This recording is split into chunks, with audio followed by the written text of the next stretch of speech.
গোপু সোনা বলল, থামা নাম্মা, আজকে তুমি বেগুন দিয়ে আর রুই মাছের ঝোল করবে না, আলু দিয়ে কালিয়া করবে না, কাঁচকলা দিয়ে ঝোল করবে না, তাহলে আমি কি করব?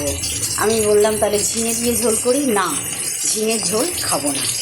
তাহলে আমি বললাম ঠিক আছে, আমি আমার পছন্দের মতো তোমাদেরকে ঝোল করে আজকে খাওয়াবো।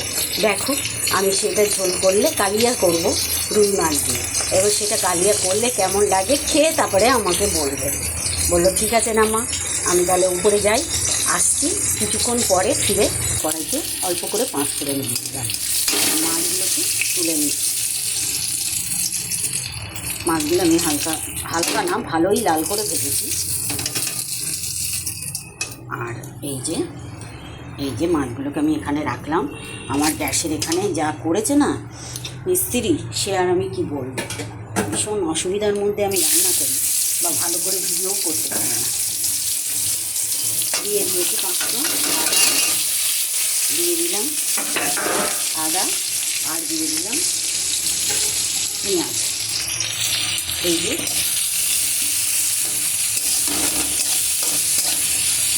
আমি আজকে রুই মাছের কালিয়া বানাবো। একটু ওয়েট করুন প্লিজ। দেখি দেখুন আমার কিন্তু ভাত হচ্ছে, ভাত প্রায় হয়ে যাবার মুখে। আমি দেখিয়ে দিচ্ছি আপনাদের, এই আমার ভাত হয়ে যাবার মুখে।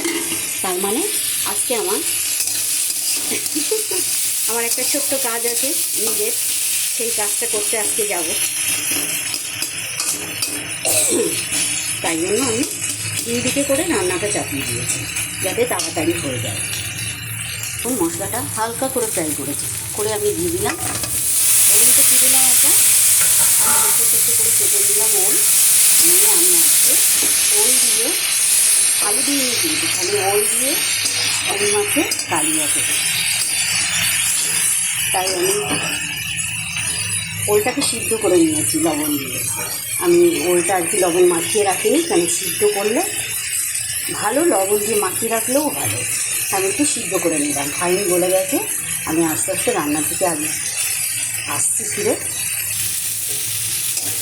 আজকে রবিবার, আমি জানি সানডে স্পেশাল সবার বাড়িতে আজকে চিকেন মাটন হবে, কিন্তু আমার বাড়িতে হলো না। তার কারণ হচ্ছে আমি একটু বাইরে চলে যাব কাজে, ওই জন্য হবে না।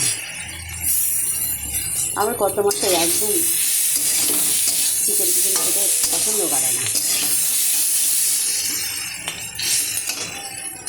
দেখুন কষানোটা কেমন হচ্ছে, দেখুন ওলের কালিয়ার কষানোটা কেমন হয়েছে, সুন্দর হয়েছে তো? আপনারা একটু বলুন। এই যে আমি সুন্দর করে কষিয়ে নিলাম। দিয়ে দিচ্ছি একটু জল। কালিয়া যেমন ঝোল খাবেন তেমনই জল দেবেন।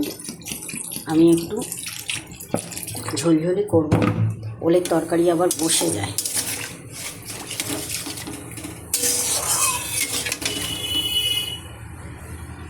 ওলের কালিয়া হয়ে গেছে। আমি কিন্তু পাতলা ঝোল করেছি, হালকা। নামানোর আগে আমি একটু দিয়ে দিচ্ছি শাহি গরম মশলা, তবে পরিমাণটা কম দেবেন।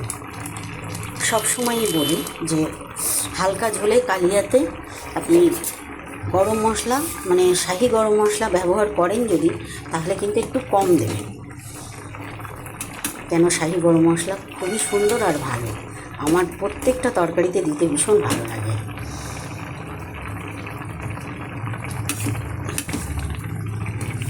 হয়ে গেছে আমার ওল দিয়ে রুই মাছের কালিয়া। আপনাদের আমন্ত্রণ রইল, চলে আসবেন। শুভ সকাল জানিয়েছি কিনা জানি না, তবুও আর একবার জানালাম। শুভ সকাল জানিয়ে আজকের এই পর্যন্ত। সাথে থাকবেন, ভালো থাকবেন, টাটা।